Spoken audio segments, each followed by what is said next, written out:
Every successful relationship is successful for the same 10 exact reasons. That's the claim of the very popular personal development writer Mark Manson. He carried out some research with his email subscribers. 1,500 people responded, answering a questionnaire about what it is that makes relationships last for the long term. And he found a lot of commonality in the responses, and he pulled out these 10 reasons. So I'm going to share with you in today's video these 10 reasons, as well as a bit of a reaction to each one. Now make sure you stick around to the 10th reason, because this reason involves the sex life between the couples and what it is that keeps people together for the long term. If you're new here, my name's Justin Brown. I'm the founder of IdeaPod, which is a personal development platform that's all about bringing your creativity to life. As I go through these 10 reasons, I would love it if you could share your reaction to the 10 reasons, as well as any other reasons for why relationships last.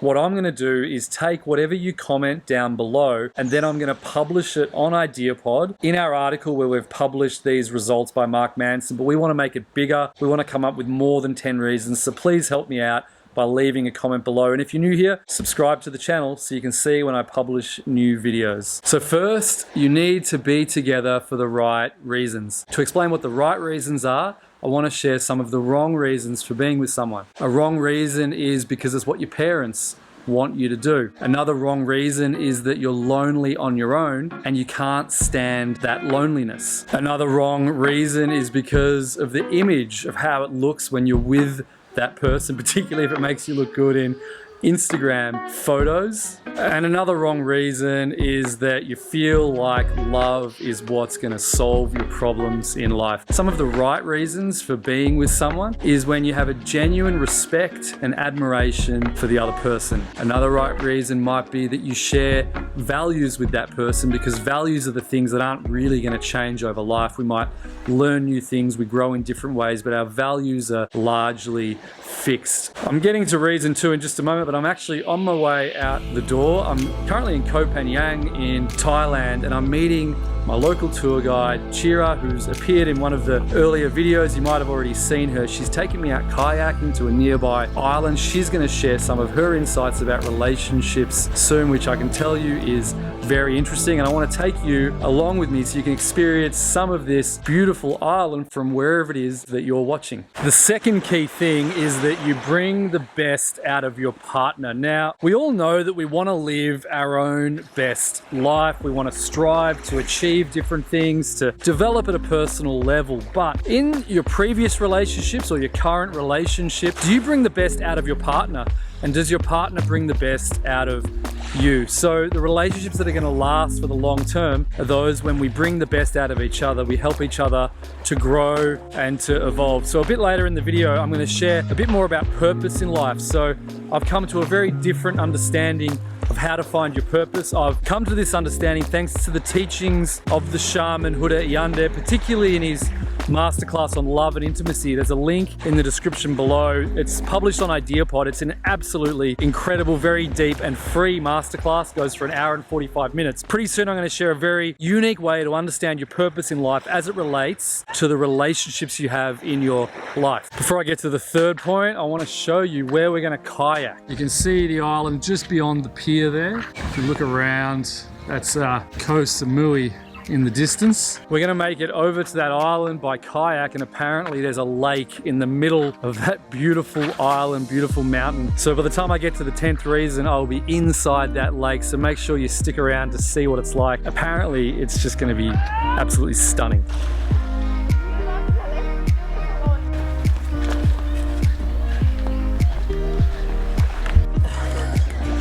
Just getting ready for the journey. We're gonna make it over to the island. It's not that far away. All right, we're halfway to the island, and Chira is very sportsman-like in continuing to paddle away while I pull out the camera. The third thing to have in successful relationships is realistic expectations. So this is all about understanding what's actually going to come from the relationship, because the reality is that relationships will always encounter challenges in life. One person in the relationship will go through life's challenges, and the other person needs to be there for them in actually committing for the long term. So having realistic expectations is really important. In the past, love, the feeling of romantic love, used to be seen as some kind of a sickness where it caused people to behave irrationally. It's only in recent times, around 250 years ago, that in our modern day culture we've started to celebrate the feeling of romantic love as some kind of good. So in the past, people thought that feeling of love took us away from actually having realistic expectations. So I'm not saying the feeling of love isn't good. I'm going to talk about that more in just a moment, but we need to have realistic expectations. So here's the bonus point. Chira, what were you saying about the feeling of love before? Love?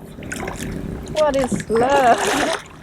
I just feel like I don't understand why people so much need love from other people if they don't even know how to love themselves. Even when they try to be with someone and then that person try to give them a lot of love and passionate attention or whatever, they still need more and more because they don't know how to love themselves.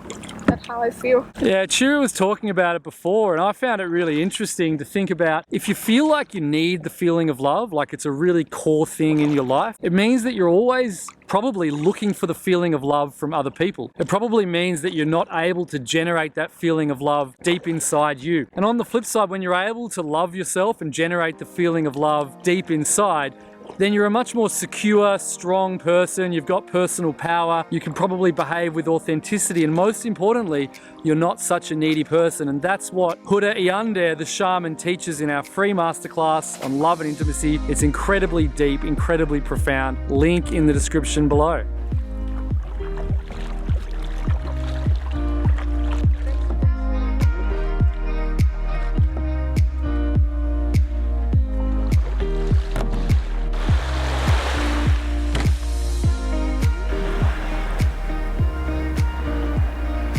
We've made it to the island. I'm going to show you the beautiful lake in the middle in just a moment. But the fourth point that successful relationships need is they need not communication, but respect. So this is what the research that Mark Manson did. This is what he found out in all of the questionnaires. Communication usually means that you're really good about talking about things, but if you don't respect each other, then you're not going to actually take the time to really try to get through whatever challenges you're facing together, because that's the reality with relationships, is that it takes a lot of commitment over a long period of time, and you need to be able to respect each other, because when you respect each other, you're going to continue to work through whatever you need to work through. The fifth point about successful relationships is that the couple talks openly about everything, even the stuff that hurts. And I know, as the founder of IdeaPod, we've got tens of thousands of email subscribers, and I hear from people almost every day because of the Love and Intimacy Masterclass we publish, where people are very confused about the relationship they're going through based on some sort of particular challenge. And very often it's because one person feels like they need to keep things secret. They can't actually open up about what's really going on. So successful relationships are when people can really talk openly about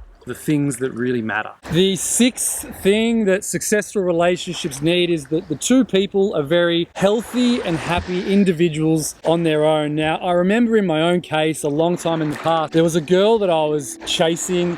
I felt like she was more successful, she was better looking, she was better in social situations. I felt really insecure, and I just kept on trying to be someone that I wasn't. I was trying to go to those parties with her. I was trying to be cool myself. I was trying to show off different things that I was being so-called successful in, and I wasn't happy deep down with myself.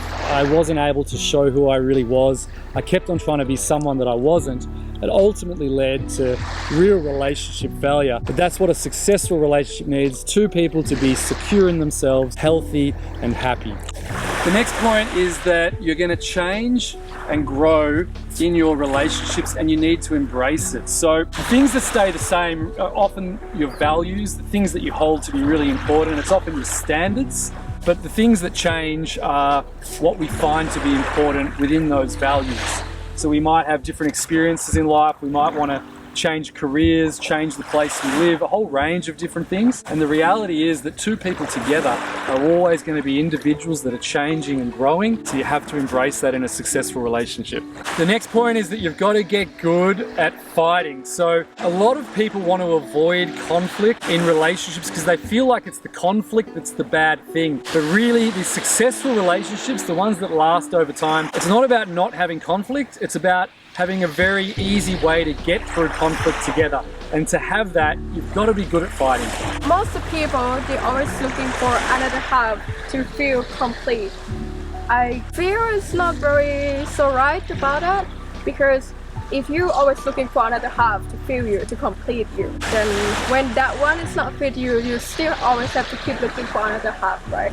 So try to be the circle, fill yourself first, and then you have double circle to complete you. Or if you don't have that circle, you're still happy with yourself. So as we're walking along, there's plastic all over the beach, and Chira has started picking it up. And I noticed that in the other video we created on spiritual ego, there should be a link in the description to that video. There was a lot of trash on the beach, so immediately Chira went down and just started cleaning it up. Not because she wanted to impress anyone or look good, just because that's what you do when you see trash on the beach. And I just find it really impressive, and something that I think if we could all think a bit more about that and start to pick up trash around us, especially in these beautiful places when it can so easily get into the ocean, which has a big impact. I just found it really impressive. So the next key thing follows on from the last one, and it's that you need to get good at forgiving. So if you're going to have the stance that in relationships you're going to be open to fighting, open to conflict, open to trying to resolve things, talking about everything, it's really important that you're comfortable with consistently forgiving the other person. So I'm just walking in to the beautiful green lake right in the center of this island. It's absolutely stunning. But just quickly before I get in there, I want to explain why I'm creating this video about successful relationships. It's because I've shared some videos lately about being single and celebrating being single as a wonderful opportunity for someone to embrace personal growth, to figure out who they are, to go on a very deep dive self-exploration journey. But the whole flip side to life, of course, is being in successful relationships. I think there's just so much more we can experience together. I feel that the meaning we get from life, the fulfillment, comes through our relationships with others. It doesn't have to be an intimate relationship. It can be a friendship, it can be family, it can be community, it can be so many different things, but it's such a huge part of life that I wanted to create this video on successful relationships.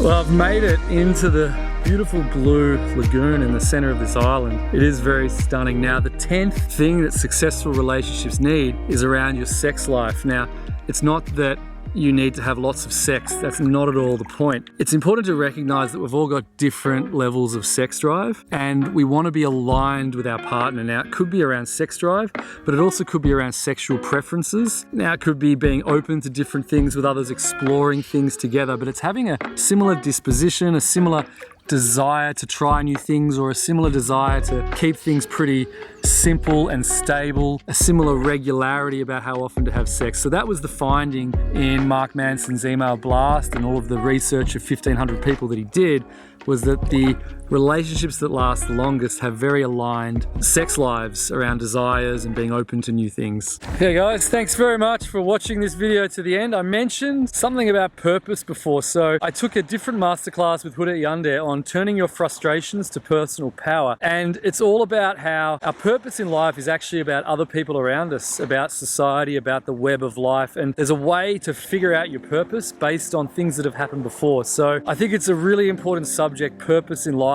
and definitely the kinds of relationships that will succeed over the long run. It's not really about your own purpose, but about helping the other partner in the relationship achieve their purpose in life, and those are the relationships that are definitely going to last. I've got a few resources in the description below on purpose in life, and it's a big topic, so subscribe to the channel because I'm going to share more about purpose and relationships in upcoming videos. Also, leave a comment below with anything I've missed, whether it's you can add to the points I've made, or you think there's a totally new point about what makes successful relationships, because I'm going to create an article out of this video and I'm going to incorporate everyone's comments, and I'm going to continually update the article with new comments that come in. So leave a comment, like the video if you like it, hit the dislike button if you don't like it, subscribe, and see you next time.